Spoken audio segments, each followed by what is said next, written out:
नमस्कार। आज हम अष्टांग योग के विषय में संक्षिप्त चर्चा करेंगे।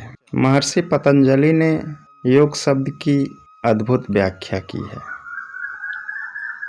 उनके द्वारा प्रतिपादित योग मार्ग अष्टांग योग के नाम से प्रचलित है। आज हम इसी के विषय में चर्चा करेंगे।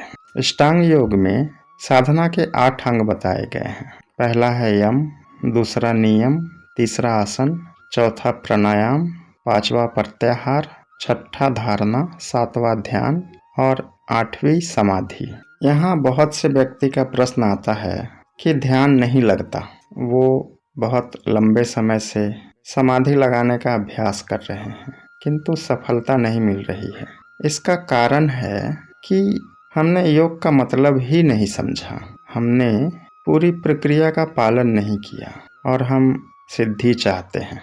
जैसे हमारे घर में कोई सीढ़ी हो जिसमें 8 फ्लाइट हो, वो सीढ़ी हमें फर्स्ट फ्लोर से सेकंड फ्लोर तक ले जाता है।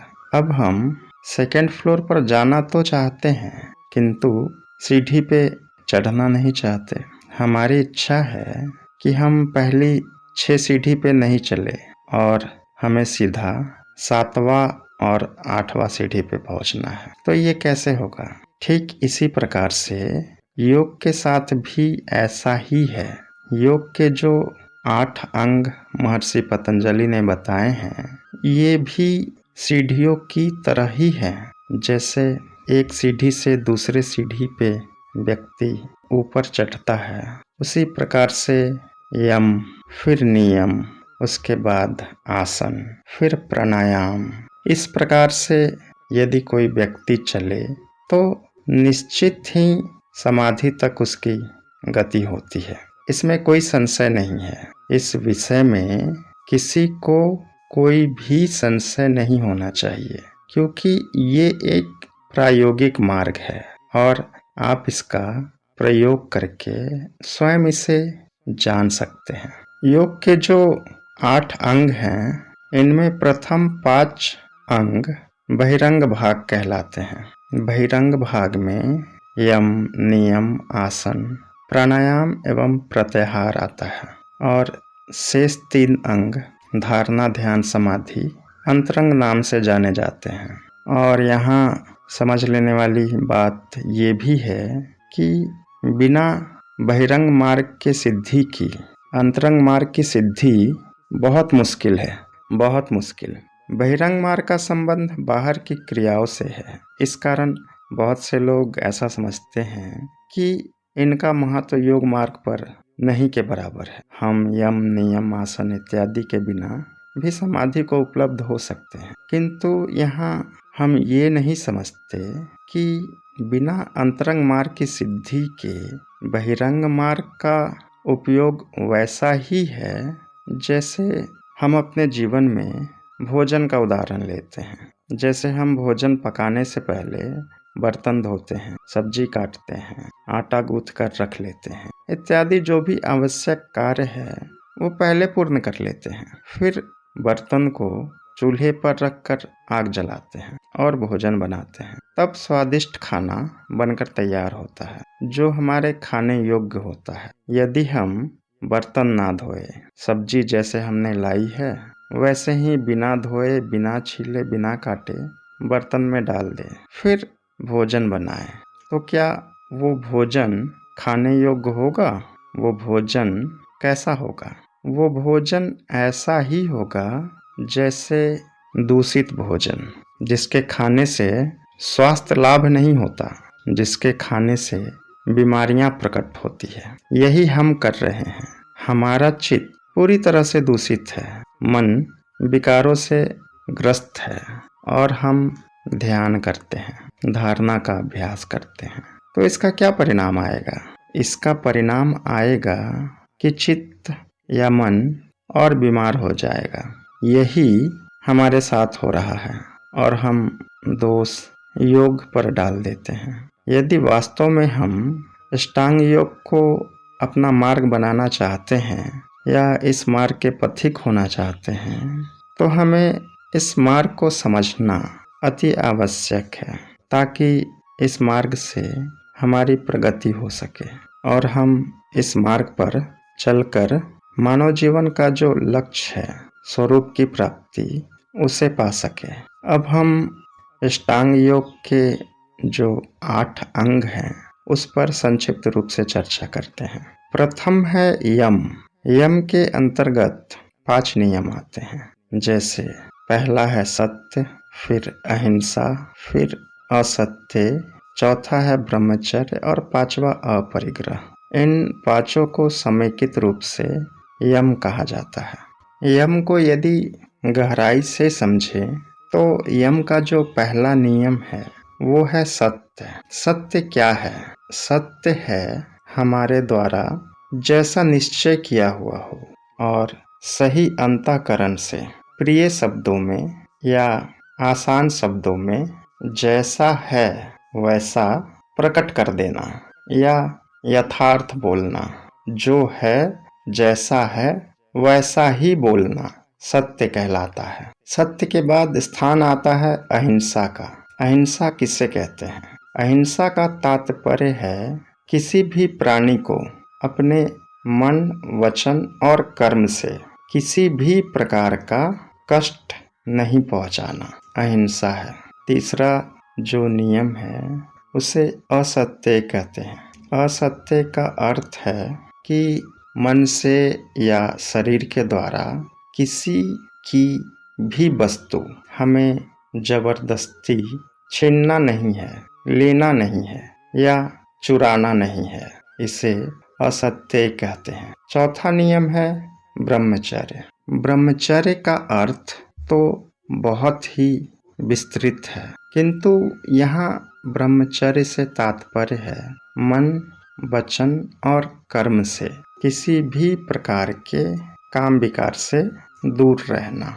और 5वां नियम है अपरिग्रह, अर्थात मन, वचन और कर्म से किसी भी प्रकार के भोग वस्तु अर्थात वो वस्तु जिसका हम प्रयोग करते हैं अपनी उत्तरजीविता के लिए, अपनी सुख सुविधा के लिए, उसका संग्रह नहीं करना। यहाँ अपरिग्रह का अर्थ और भी आता है कि हमारे मन में जो संचित विचार हैं, जो मान्यताएं हैं, जिसे हमने अपना मानकर, अपनी विद्वता मानकर जमा करके रखा है, वो भी परिग्रह में ही आता है।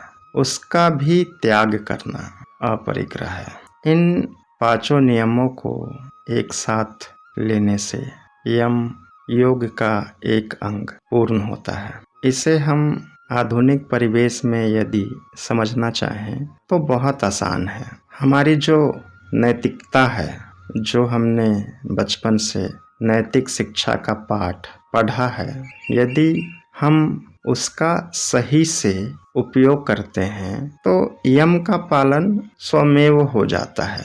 यम के पालन में कोई कठिनाई नहीं आती। इसलिए आज के परिवेश में यम का अर्थ हम नैतिकता से कर सकते हैं। जो हमारी सार्वभौमिक नैतिकता है, जिसके द्वारा हम समाज में एक सभ्य व्यक्ति कहलाते हैं, यदि हम उस नैतिकता का ईमानदारी से आचरण करने लगे तो हमें अलग से यम पालने की जरूरत नहीं है।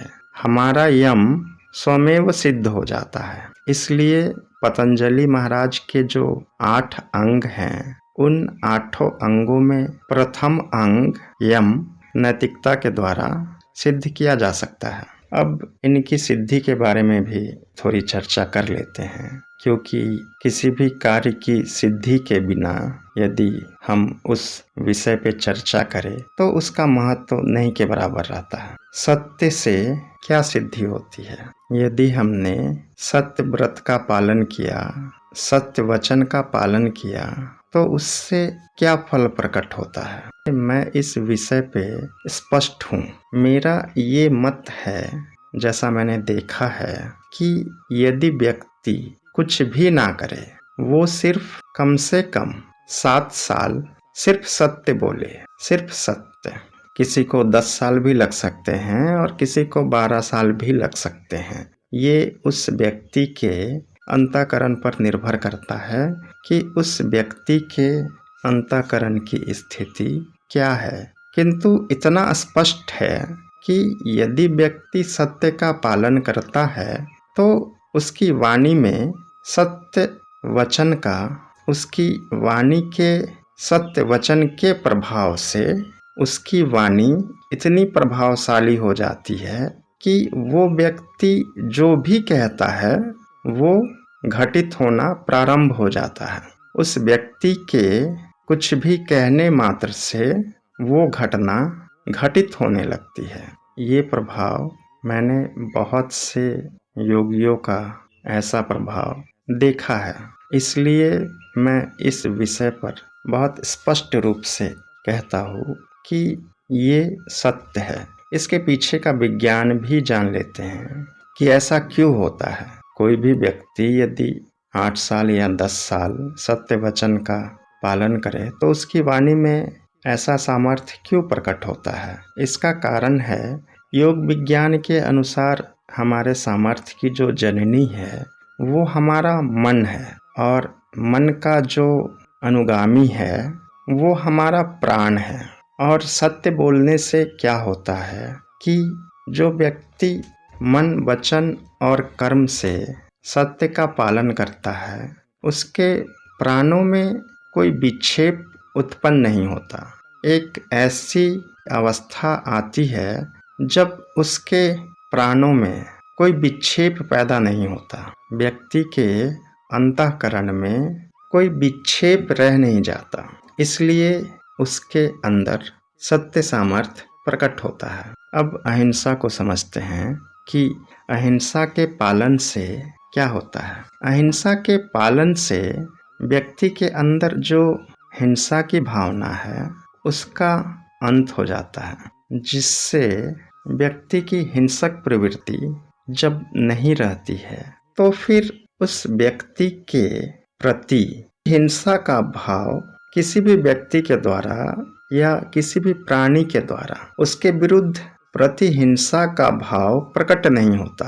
अर्थात ये है कि जिस व्यक्ति ने अहिंसा का पालन किया है उसे कोई भी हिंसक प्राणी नुकसान नहीं पहुंचाता। उस व्यक्ति के प्रभाव में आने वाला कोई भी जीवित प्राणी अपनी हिंसा का भाव का त्याग कर देता है, चाहे वो प्राणी कितना भी हिंसक क्यों ना हो। हमारा जो तीसरा भाग है असत्य, जिसे लूटमार की वृत्ति या चोरी की वृत्ति भी कहते हैं, यदि इस वृत्ति का त्याग कर दिया जाए तो फिर उस व्यक्ति के जीवन में श्रेष्ठ रत्नों की प्राप्ति होती है। श्रेष्ठ रत्न क्या हैं, ये व्यक्ति के ऊपर निर्भर करता है कि उस व्यक्ति के अंतःकरण में किस प्रकार के रत्नों की अभिलाषा रही है।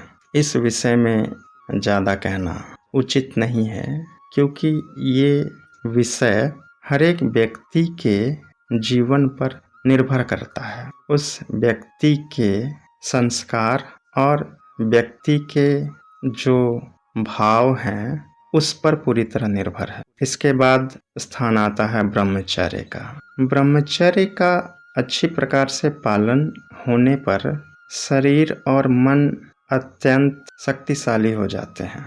शरीर में एक अलग तरह के सामर्थ्य की प्राप्ति होती है। ऐसा नहीं है कि वो व्यक्ति बहुत हष्ट-पुष्ट और मोटा दिखेगा, किंतु उस व्यक्ति के शरीर में एक अलग ही सामर्थ्य प्रकट होगा, जिसे हम साधारण बोलचाल की भाषा में तेज भी कहते हैं, ओज भी कहते हैं। हमारे द्वारा कभी कभी कहा जाता है कि ये व्यक्ति बहुत ओजस्वी है, बहुत तेजस्वी है। इसका कारण ब्रह्मचर्य ही है, जो व्यक्ति में ओज और तेज के रूप में प्रकट होता है।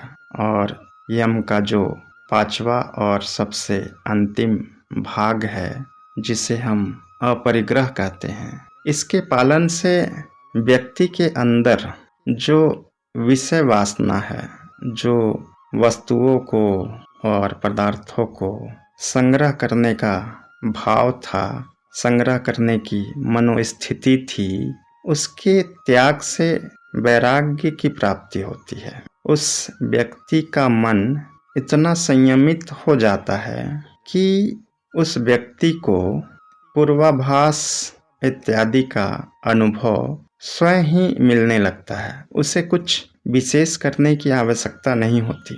उस व्यक्ति के संग्रह के भाव का त्याग होने पर उसमें भविष्य से संबंधित जो पूर्वाभास इत्यादि होते हैं, उनके कारणों का ज्ञान स्वयं होने लगता है। इस प्रकार से हमने देखा कि यदि यम के नियम का ही सिर्फ पालन किया जाए तो बहुत सी ऐसी सिद्धियां हैं जो स्वयं प्रकट होने लगती है। उन्हें प्राप्त करने के लिए किसी विशेष साधन सामग्री की आवश्यकता नहीं होती। वो साधक में स्वयं से ही प्रकट होने लगते हैं यम के पालन से। यम के बाद स्थान आता है नियम का। पतंजलि महाराज ने जिसे नियम कहा है उसके भी 5 भाग हैं। पहला है पवित्रता, दूसरा है संतोष, तीसरा है तप, चौथा है स्वाध्याय और 5वां है ईश्वर प्राणिधान। ये 5 नियम एक समेकित रूप से अष्टांग योग के दूसरे अंग नियम का संपूर्ण अर्थ है। इसमें जो सबसे पहला भाग है जिसे हम पवित्रता कहते हैं, इस पवित्रता के भी 2 भाग हैं। एक है बाहरी पवित्रता और दूसरी है भीतरी पवित्रता।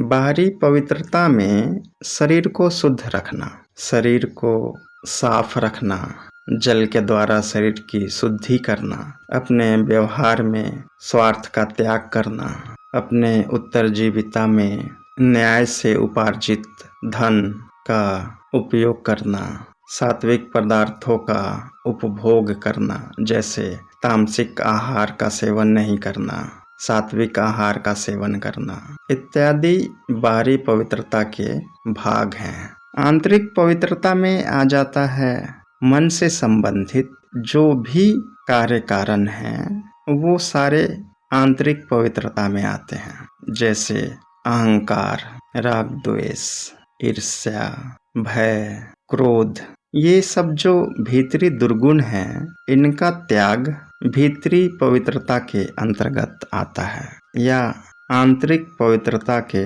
अंतर्गत आता है। इसका दूसरा भाग है संतोष। संतोष क्या है? संतोष है कि किसी भी प्रकार के सुख दुख, लाभ हानि, अनुकूलता प्रतिकूलता इत्यादि में स्वयं को सदा संतुष्ट एवं प्रसन्न रखना, इसका नाम संतोष है। तीसरा है तप। तप क्या है? तप है मन और इंद्रियों को संयम पूर्वक रखकर अपने स्वयं के धर्म का पालन करना। स्वयं के धर्म का पालन करने का क्या अर्थ है? स्वयं के धर्म का पालन करने का अर्थ है कि यदि कोई गृहस्थ है तो गृहस्थ का धर्म है कि वो अपने ऊपर आश्रित जो भी अन्य प्राणी हैं उनका और उनसे संबंधित अन्य प्राणियों का यथासंभव सेवा करे। ये गृहस्थ का धर्म है।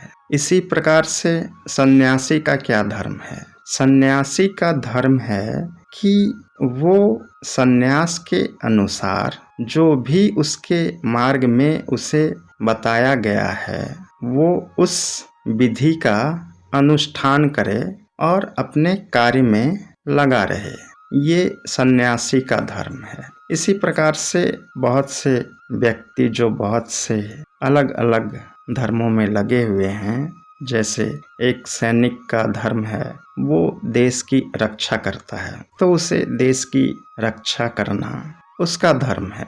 एक कोई व्यक्ति ऑफिस में काम कर रहा है तो उसका धर्म है ऑफिस के कार्य को पूरी कुशलता और पूरे लगन से यथासंभव और यथा समय उस कार्य को जो उसने ग्रहण किया है उसे पूर्ण करे, ये उस व्यक्ति का धर्म है। इसी प्रकार से जो भी व्यक्ति जो कार्य कर रहे हैं वो इस प्रकार से अपना धर्म समझ सकते हैं। यहाँ धर्म का अर्थ है जो उसने धारण किया है वो धर्म है। यहाँ धर्म का तात्पर्य किसी जाति, पंथ या मजहब से नहीं है। यहाँ धर्म का तात्पर्य है कि उस व्यक्ति के द्वारा जो अष्टांग मार्ग पर चलना चाहते हैं या चल रहे हैं, उस व्यक्ति विशेष का क्या धर्म है, उस व्यक्ति विशेष की क्या कर्म उसने अपने लिए सुनिश्चित किया है,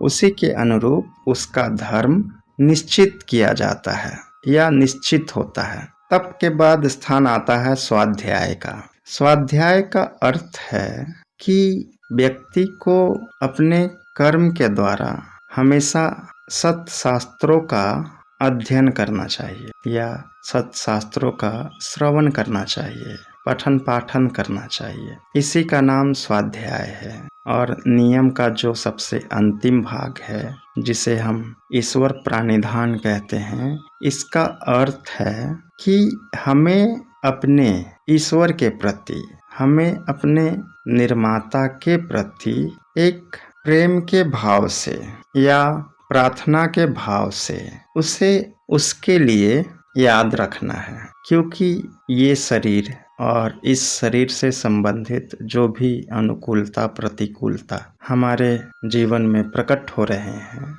इन सभी के प्रति एक धन्यवाद के भाव से उस ईश्वर को, उस परमात्मा को याद करना ही ईश्वर प्रणिधान है। इस प्रकार से अष्टांग योग का दूसरा अंग नियम का समापन होता है। अब इस नियम के पालन से क्या फल की प्राप्ति होती है, इस विषय में संक्षेप में चर्चा कर लेते हैं। पवित्रता के पालन से हमारे जीवन में जो चीज प्रकट होती है वो है प्रसन्नता। प्रसन्नता के बाद मन की एकाग्रता, इंद्रियों पर विजय इत्यादि गुण स्वयं प्रकट होने लगते हैं और हमारे अंदर वो योग्यता विकसित होने लगती है जिसके द्वारा हम अपने स्वरूप का साक्षात्कार करने के योग्य हो जाते हैं। इस नियम के प्रथम भाग के पालन से ऐसा होता है। नियम का जो दूसरा भाग है संतोष। संतोष के पालन से क्या होता है? संतोष के पालन से सुख की प्राप्ति होती है, संतुष्टि की प्राप्ति होती है, वो व्यक्ति संतुष्ट रहता है। संतोष के बाद स्थान आता है तप का। तप करने से व्यक्ति के अंदर कुछ सिद्धियां प्रकट होने लगती है। इन सिद्धियों में कुछ विशेष भी होती है, कुछ सामान्य भी होती है। जैसे किसी व्यक्ति को बैठे बैठे कहीं दूर का दिखाई देना, दूर का सुनाई देना, वो व्यक्ति बैठे बैठे ही किसी के भविष्य के बारे में बता सकता है इत्यादि कुछ सिद्धियां उसके जीवन में प्रकट होती है। तब के बाद स्वाध्याय का स्थान आता है। स्वाध्याय का फल है अपने इष्ट देव में या ईश्वर में प्रेम का प्रकट होना। वो प्रेम फिर किया नहीं जाता, वो प्रेम हो जाता है, वो नैसर्गिक प्रेम उत्पन्न होता है। जैसे एक माँ का अपने पुत्र के लिए जो प्रेम है वो किया नहीं जाता, वो स्वमेव घटित होता है। उसी प्रकार से स्वाध्याय से अपने इष्ट के प्रति या अपने ईश्वर के प्रति प्रेम घटित होता है। वो प्रेम स्वतः हृदय में उत्पन्न होता है। अब हम योग का जो तीसरा अंग है जिसे आसन कहते हैं उसके बारे में संक्षेप में जान लेते हैं। आसन क्या है? आसन के बारे में महर्षि पतंजलि ने बताया है कि आसन स्थिर और सुखपूर्वक होना चाहिए। ऐसा नहीं कि हमने कोई ऐसा आसन उपयोग में ले लिया जो हमारे शरीर के हिसाब से सही नहीं हो और हम जबरदस्ती से उस आसन में पद्मासन लगा के बैठे हैं और 10 से 15 मिनट में हमारा शरीर उस आसन से अस्थिर हो रहा है, तो वो आसन श्रेष्ठ नहीं है। आसन वही श्रेष्ठ है जिसमें व्यक्ति सुखपूर्वक लंबे समय तक बैठा रह सके। इसमें कोई नियम की बाध्यता नहीं है कि आप पद्मासन लगाए या सिद्धासन लगाए, यही सिर्फ लगाना है। इसमें इतनी बाध्यता जरूर है, आप कोई सा भी आसन लगाए, किंतु हमारा जो मेरुदंड है और मस्तक वो एक सीधी रेखा में होनी चाहिए, अर्थात हमारी पीठ और गर्दन सीधी होनी चाहिए और हमारी दृष्टि या तो भ्रुकुटी के मध्य में आप स्थिर कर सकते हैं या फिर नासिका के अग्रभाग पर दृष्टि को स्थिर कर सकते हैं। और यहाँ ध्यान देने वाली बात ये भी है, इस परिस्थिति में किसी भी प्रकार का आलस्य या निद्रा तंद्रा का सर्वथा अभाव होना चाहिए और आप जिस भी आसन पर बैठना चाहते हैं उस आसन पर सुखपूर्वक लंबे समय तक बैठ सकते हैं। अब हम इसकी सिद्धि के बारे में जान लेते हैं कि आसन से क्या होता है। आसन सिद्धि का अर्थ है, जैसा कि अष्टांग योग में बताया गया है, आप एक ही आसन पर कम से कम 3 घंटे के लिए स्वाभाविक रूप से सुखपूर्वक यदि बैठने में सक्षम हैं तो आपका आसन सिद्ध हो चुका है, जिसके फलस्वरूप शरीर में कुछ प्रतिभाएं उभरने लगती है, जैसे ठंडी गर्मी का अनुभूति कम होना, उस साधक को बहुत ज़्यादा ठंडी में भी विशेष ठंडी की अनुभूति नहीं होती है, या बहुत प्रचंड गर्मी में भी उस साधक को ज़्यादा गर्मी की अनुभूति नहीं होती है, क्योंकि उसके द्वारा सिद्ध किया हुआ आसन उसके शरीर में एक वातावरण से सामंजस्य स्थापित कर चुका है। वो वातावरण के अनुकूल उस परिस्थिति में ढालने में सक्षम हो चुका है। इसलिए उस साधक के ऊपर सर्दी और गर्मी का और भी मौसम के कुछ बदलाव का ज़्यादा असर नहीं होता। अब हम योग का जो चौथा अंग है प्राणायाम, इस विषय पर संक्षेप में चर्चा कर लेते हैं। वास्तव में प्राणायाम का विषय किसी अनुभवी योगियों के पास से ही सीखना चाहिए, नहीं तो इसके द्वारा शारीरिक हानि भी संभव है। इसलिए इस विषय में ज़्यादा विस्तार से मैं चर्चा नहीं करूँगा, सिर्फ एक जानकारी मात्र होगी, एक इशारा होगा कि ऐसा होता है। आसन के सिद्ध होने के पश्चात जो हमारे श्वासों की गति है, इसको रोकने को ही प्राणायाम कहते हैं। बाहर से जब हम श्वास भीतर ग्रहण करते हैं, वो क्रिया श्वास की क्रिया कहलाती है, और भीतर से जब हम वायु का निष्कासन करते हैं तो वो क्रिया प्रश्वास की कहलाती है। इन दोनों को रोकने का नाम प्राणायाम है। अब इसे कुछ और गहराई से समझ लेते हैं। श्वास भीतर खींचने की जो क्रिया है वो पूरक कहलाती है। हमने श्वास भीतर खींचा, ये क्रिया पूरक हो गई। अब श्वास खींचने के बाद हमने श्वास को भीतर ही रोक लिया, जिसे कुंभक कहते हैं, अंतर कुंभक। अंतर कुंभक के बाद हमने श्वास को बाहर निकाला, जिसे रेचक कहा जाता है, रेचन क्रिया।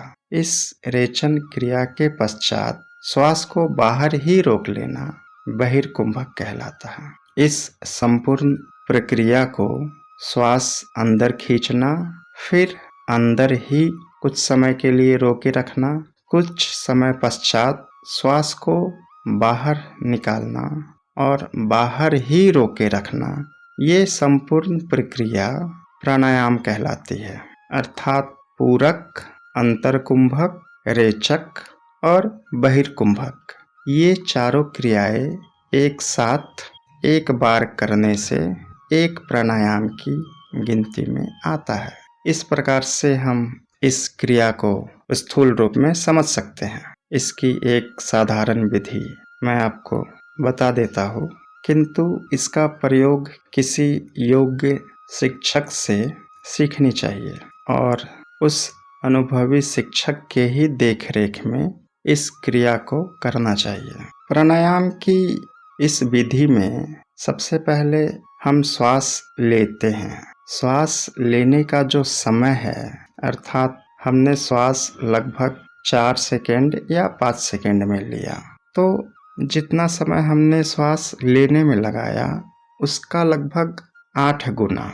ये 8 गुना कोई विशेष नियम नहीं है। यदि आप 4 गुना या 5 गुना भी रोक के रख सकते हैं तो उत्तम है। जितना समय आपने श्वास लेने में लगाया उसका 4 गुना, 6 गुना या 8 गुना समय आप श्वास को भीतर रोके। श्वास भीतर रोकने के बाद फिर उसे बाहर फेंकना है और फेंकने का समय श्वास लेने के समय का दुगना होना चाहिए। जैसे आपने श्वास 4 सेकेंड में लिया तो श्वास छोड़ने की क्रिया लगभग 8 सेकेंड होनी चाहिए। बस नियम यही है कि श्वास लेने के समय और श्वास छोड़ने के समय में 1 और 2 का अनुपात होना चाहिए। और आप श्वास कितनी देर अंदर रख सकते हैं ये आपकी क्षमता के अनुरूप है, किंतु यहाँ मैं एक स्पष्ट चेतावनी देना चाहता हूँ कि आप श्वास भीतर रोकने का अभ्यास बहुत धीरे धीरे बढ़ाएं, बहुत आराम से करें, समय लेते हुए करें। अचानक से ऐसा नहीं कि मुझे आज से प्राणायाम करना है और 1 मिनट रोकना ही है, ऐसा नहीं करना चाहिए। किंतु आप श्वास को बाहर कितना भी देर रोक सकते हैं। श्वास बाहर जाने के बाद की जो प्रक्रिया है वो हानिकारक नहीं है। आप श्वास के बिना कितना देर भी रहें कोई भी समस्या नहीं है, किंतु श्वास को भीतर रोके रखना, इसके लिए बहुत समय की आवश्यकता होती है और नियमित रूप से अभ्यास करने के पश्चात ही श्वास को ज़्यादा देर तक रोकें, अन्यथा श्वास को ज़्यादा देर तक भीतर रोकना नहीं है। प्राणायाम में भी बहुत सारे भेद हैं, जिसमें संख्या के आधार पे, समय के आधार पे बहुत सारे प्राणायाम विकसित हुए हैं। प्राणायाम के कुछ प्रकारों में जो प्रमुख हैं उनमें नाड़ी शोधन प्राणायाम, कुंभक प्राणायाम, शीतली प्राणायाम, भर्सिका प्राणायाम, अनुलोम विलोम प्राणायाम, केवली कुंभक प्राणायाम इत्यादि बहुत से प्रकार हैं। प्राणायाम के लगभग 80 मुख्य प्रकार हैं। अब आप इसी बात से अंदाजा लगा सकते हैं कि इनमें कितनी विविधता हो सकती है। प्राणवायु का हमारे नाभि प्रदेश, हृदय प्रदेश, कंठ और नासिका के भीतर के जो भाग हैं उसे योग की भाषा में अंतर प्रदेश कहते हैं। और नाक से बाहर 16 अंगुली तक का जो क्षेत्र है वो बाहरी प्रदेश है। 16 अंगुली तक अर्थात हम जो श्वास बाहर फेंकते हैं उसे हम ज़्यादा से ज़्यादा 16 उंगली तक ही फेंक सकते हैं, उससे ज़्यादा हम नहीं फेंक सकते। हमारा जो प्राण वायु है वो 16 अंगुल तक ही बाहर जा सकता है, क्योंकि हम श्वास को अधिक से अधिक नाभि प्रदेश तक ही खींच सकते हैं।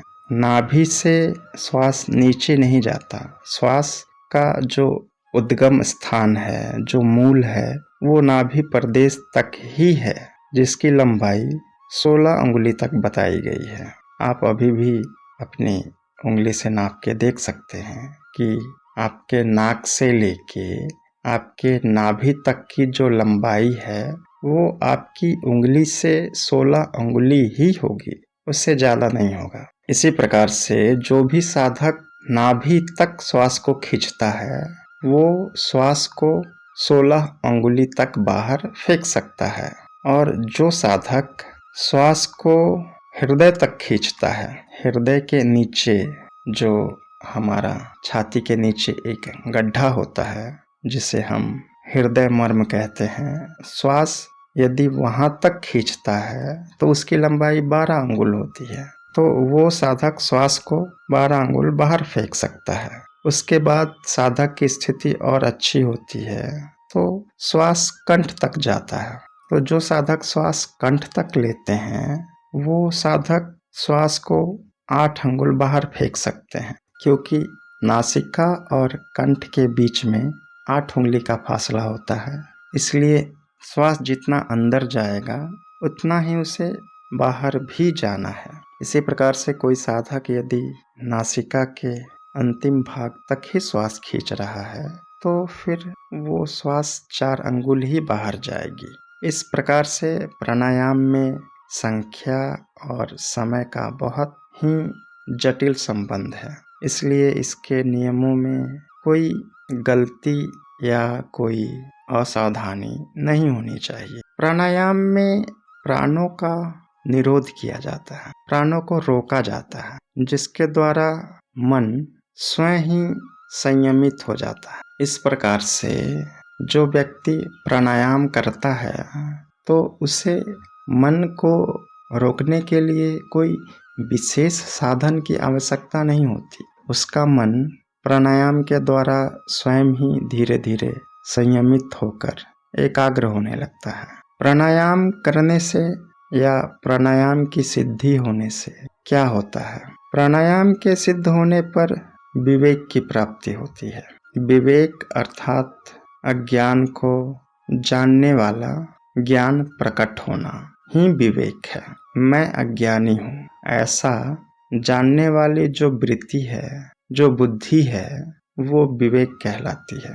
इतना सारा जो हमने अभी जाना उसका फल यही है कि अपने अज्ञान का ज्ञान हो जाए, व्यक्ति स्वयं को पहचान ले कि मैं अज्ञानी हूँ। और भी बहुत सारी सिद्धियाँ प्राणायाम के द्वारा प्रकट होती है, किंतु हमारा लक्ष्य यहाँ सिद्धियों के विषय में बताना नहीं है। हम यहाँ अष्टांग योग के बारे में चर्चा के लिए आए हैं, इसलिए अब हम प्राणायाम के बाद का जो अंग है अष्टांग योग का 5वां भाग, जिसे प्रत्याहार कहते हैं, हम उसके विषय में चर्चा कर लेते हैं। प्रत्याहार किसे कहते हैं? प्रत्याहार एक निष्पत्ति है, एक फल है जो प्राणायाम के पश्चात प्रकट होता है। प्राणायाम के पश्चात प्रत्याहार स्वयं प्रकट होता है, और जिस साधक में प्रत्याहार सिद्ध हो जाता है उस साधक का मन अत्यंत ही संयमित हो जाता है, शांत हो जाता है। फिर प्रत्याहार के समय उस साधक को बाहरी विषय वस्तु का ज्ञान नहीं रहता। उस साधक का ध्यान की अवस्था में प्रवेश होना प्रारंभ हो जाता है। फिर वो साधक ध्यान के प्रथम चरण में प्रवेश करने के योग्य हो चुका है। इस प्रकार से हम प्रत्याहार को समझ सकते हैं। प्रत्याहार के बाद स्थान आता है धारणा का। धारणा क्या है? धारणा का अर्थ है अपने चित्त को किसी एक विशेष स्थान में, किसी एक विशेष विचार में स्थिर कर देना, इसी का नाम धारणा है। इसे ऐसे भी समझ सकते हैं कि हम अपने चित्त को किसी भी एक ऐसे विषय में, किसी एक ऐसे ध्येय में स्थापित कर देना, बांध देना, स्थिर कर देना कि वो वहाँ से हिले ना, वो वहाँ स्थिर हो जाए। इस क्रिया को ही धारणा कहते हैं। धारणा का एक दूसरा अर्थ भी लगाया जाता है कि बिना किसी पूर्वाग्रह के किसी भी विषय को धारण करना, किसी भी विषय में स्थिर हो जाना, जो जैसा है उसे वैसा ही ग्रहण करना भी धारणा के ही अंतर्गत आता है। अब हम धारणा के बाद ध्यान के बारे में चर्चा करते हैं।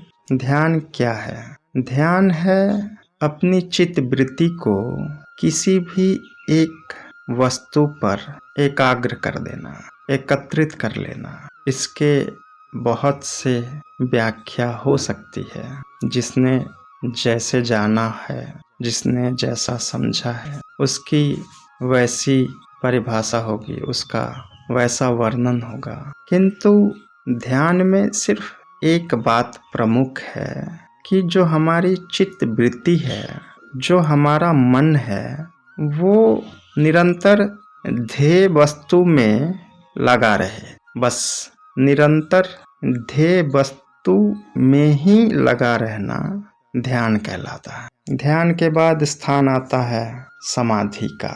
जो अष्टांग योग का ध्येय है, जो अष्टांग योग की निष्पत्ति है, वो समाधि है।